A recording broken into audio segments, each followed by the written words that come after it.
A educação está passando por grandes transformações no nosso país. Fusões e compras também de instituições aqui no Brasil por capital que vem de fora. Para entender tudo isso, o que vai significar essa transformação no Brasil, nós vamos conversar com o presidente do SINEP, que é o Sindicato das Escolas Particulares do Paraná, o professor Jacir Ventura. Ele tem 42 anos na área da educação, empresário do setor, já criou e é sócio fundador de 3 escolas aqui no Paraná. Foi professor da Universidade Federal do Paraná e também da Pontifícia Universidade Católica.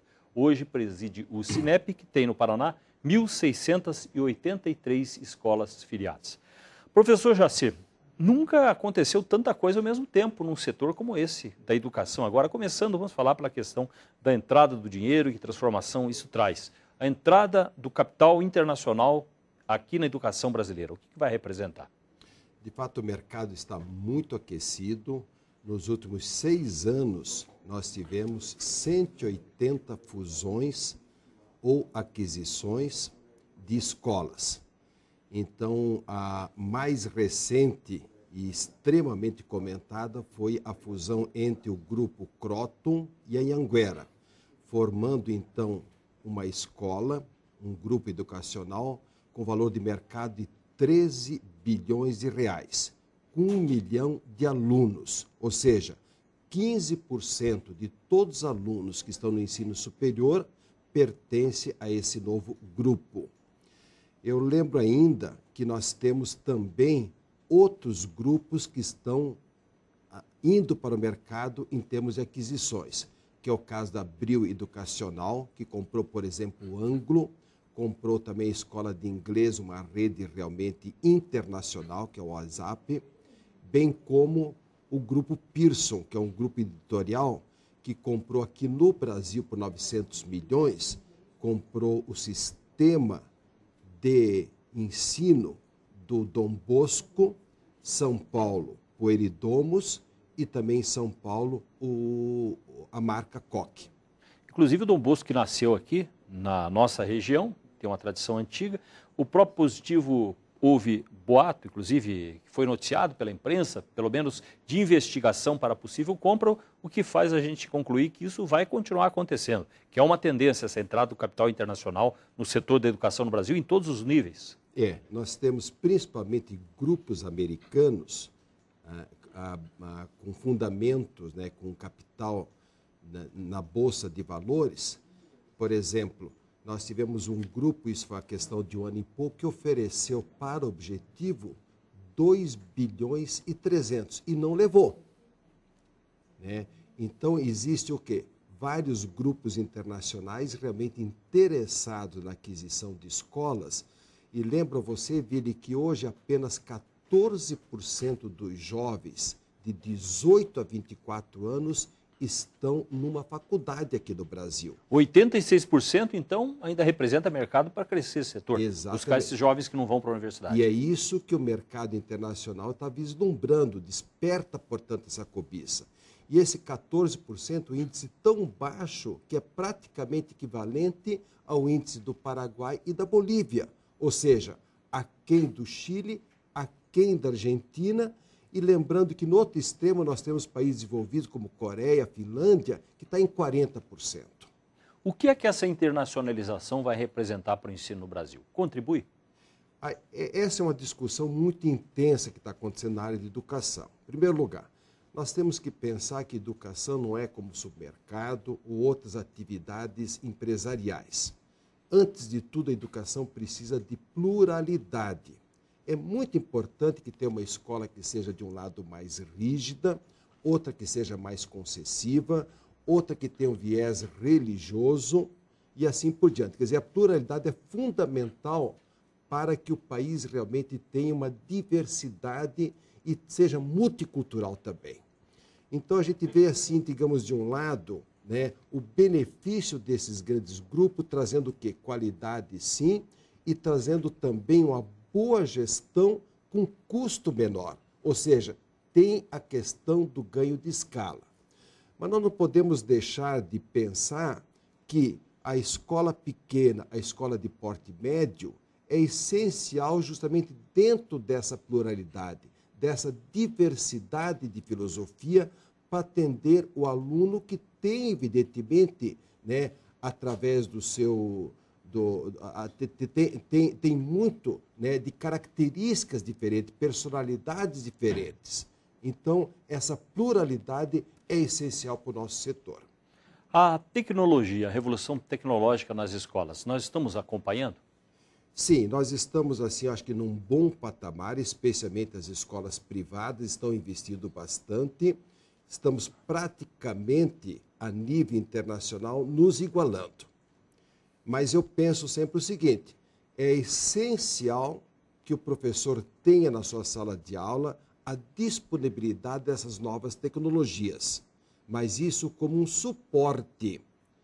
Porque nada substitui o professor entusiasta, o professor que tem uma boa didática, uma boa aula preparada, que se movimenta e, principalmente, sendo criança ou jovem, que interaja de forma afetiva com esse aluno. Professor Jacir, a escola pública, ela parece ter pouca sintonia com o mercado. Vamos dar um exemplo. Nós temos já aqui há quase 2 décadas montadoras na nossa região. Agora a Universidade Federal do Paraná vai ter um curso de engenharia automotiva, o que é positivo. O que preocupa é que tenha demorado tanto.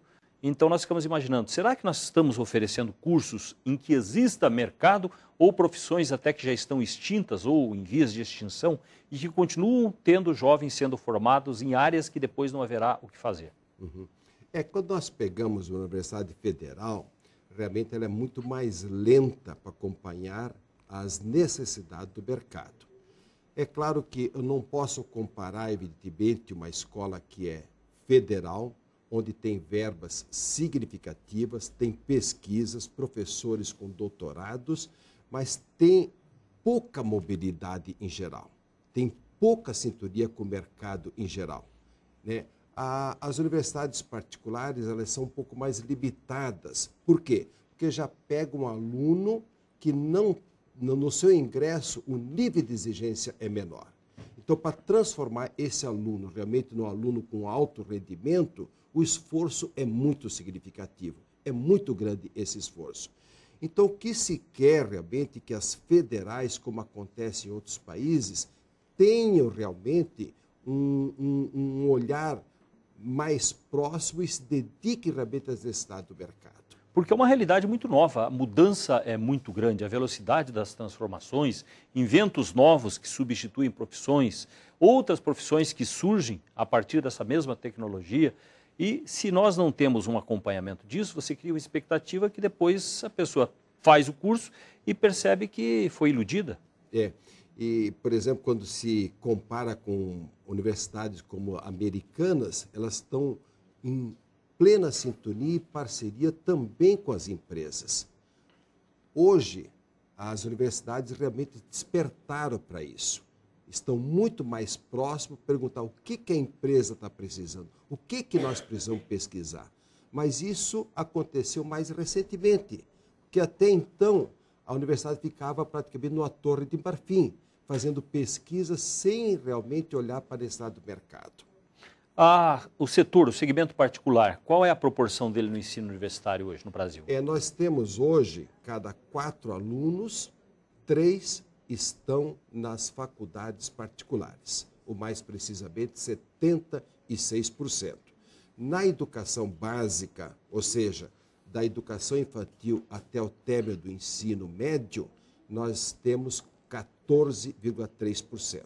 Professor Jacir, o senhor falou do tamanho que é o desafio das escolas particulares, no caso, por exemplo, das universidades, 3 para 1, 3 de cada 4, 3 estão nas particulares, mas essas escolas particulares são duramente tributadas pelo governo, são tratadas como qualquer outra empresa. Há como mudar isso? Porque dessa forma a gente poderia ter um impacto no custo do ensino, da educação? É verdade. O Brasil representa talvez o único país do mundo em que a escola privada é tributada.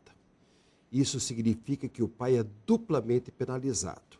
Nem sempre ele tem uma escola pública de qualidade e quando ele coloca o filho numa escola privada, 1/3 do que ele deixa na tesouraria da escola vai para o governo na forma de tributos, ou seja, impostos, taxas e contribuições.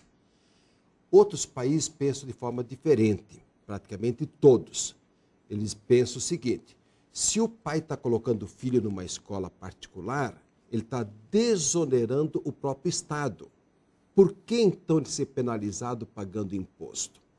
Claro que, de repente, o telespectador pode pensar o seguinte: bom, então significa mais lucro ou mais dinheiro no bolso do proprietário da escola. Isso não é verdade, porque nós temos um segmento altamente competitivo, capilarizado e, sendo competitivo, a partir do momento que houver uma desoneração desses impostos, naturalmente vai baixar o custo da mensalidade. Se o governo isentasse a escola privada de impostos, uma mensalidade que hoje custa R$ 900, reduziria para R$ 600. Facilitando o acesso de mais gente. Exatamente. Mais do que isso, quando o pai paga, faz o seu imposto de renda, ele está limitado a bater apenas R$ 3.090 de anuidade. Lembrando que, praticamente, se você tem um filho numa escola privada, você está gastando 9 a 10 mil. Se tiver um filho numa faculdade de medicina, você está gastando 45 mil por ano. Mas só pode abater 3.090. Então, mais uma vez, esse pai está sendo penalizado. E há hoje exigências do mercado que cedo ou tarde chegarão aqui, o que já se faz internacionalmente, que o ensino pelo menos de 2 línguas, o inglês sempre presente, também o ensino integral. Essa tendência, diante dessa dificuldade das escolas, é viável? A tendência hoje realmente é muito forte pelo ensino integral, ou seja, o pai deixa na escola na parte da manhã, seja 8 horas, e busca no final da tarde 5, 6 ou 7 horas. E o aluno já vem pronto, ou seja, lá ele tem atividades esportivas, tem cerca de 10, 12, 15 horas de inglês ou então de outro idioma. Com isso, quando ele chega com 10, 12 anos, ele está falando, portanto, um outro idioma. E todos nós sabemos realmente que o inglês hoje é absolutamente necessário, né? Não é nem mais um diferencial, né? É indispensável o inglês. Mas a escola não dá conta. Por quê? A escola tem um leque tão grande no seu currículo, matemática, física, português, etc., né? Que 2 aulas apenas de inglês, nunca que o aluno vai sair falando. O que acontece na maioria dos países, evidentemente, que essa carga horária é bem mais elevada. E o ideal é que seja 10 a 12 horas. Por isso, o período integral seria realmente bastante adequado. O problema é que amplia o custo, até porque a escola tem que fornecer a refeição, tem que ampliar seu espaço físico para oferecer karatê, música, artes, ou seja, uma série de atividades complementares, né, às atividades curriculares. O importante a ser lembrado também é que a internacionalização não é só mais uma palavra, é verdade, a partir principalmente da internet, o que era distante está agora aqui. E esse estudante, ele vai precisar do inglês, tanto para a literatura, para qualquer área que ele vá se especializar, como com o relacionamento com outros mercados. Então o aluno que está hoje, por exemplo, estudando em Curitiba, ele tem que pensar que o concorrente dele não é aquele aluno que está na USP, ou está estudando em São Paulo, e sim o aluno que está estudando hoje em Pequim, ou Paris, ou Chicago, em vista dessa internacionalização, né? Então, a concorrência hoje é a nível mundial. Penso também que o desenvolvimento, por exemplo, do raciocínio lógico é absolutamente indispensável, principalmente pelas novas tecnologias. Hoje o aprendizado é muito fugaz, em geral é muito superficial. E quando desenvolve o raciocínio lógico, o aluno tem uma capacidade própria de desenvolver por si próprio um aprendizado. Ou seja, o aluno que tem o raciocínio lógico desenvolvido, ele é um resolvedor de problemas. E isso o mercado muito valoriza. Na verdade, o saber enciclopédico hoje tem pouco valor. Por quê? Porque em questão de segundos, o aluno está em frente ao teclado de um computador e só o Google, por exemplo, hospeda 1 trilhão e 800 bilhões de páginas. Praticamente todo o conhecimento está aí à disposição de um teclado.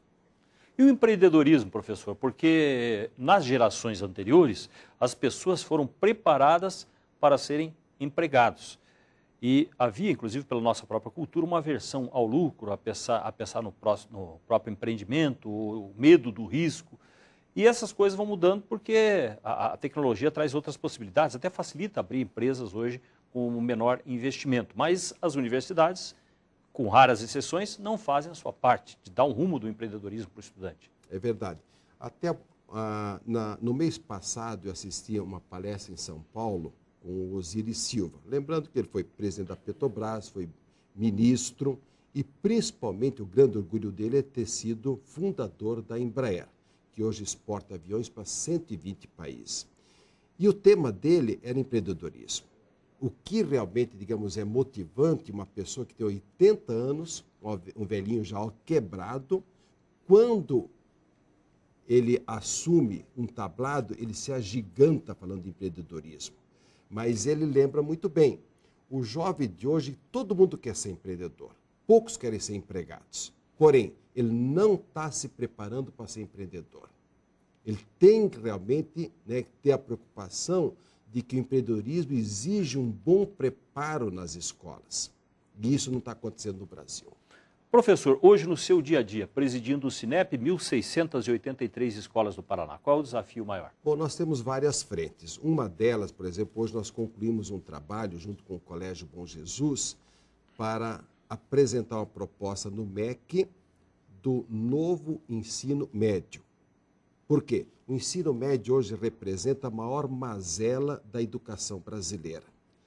Ou seja, 47%, praticamente metade dos nossos jovens, não estão na idade certa quando se corresponde à série.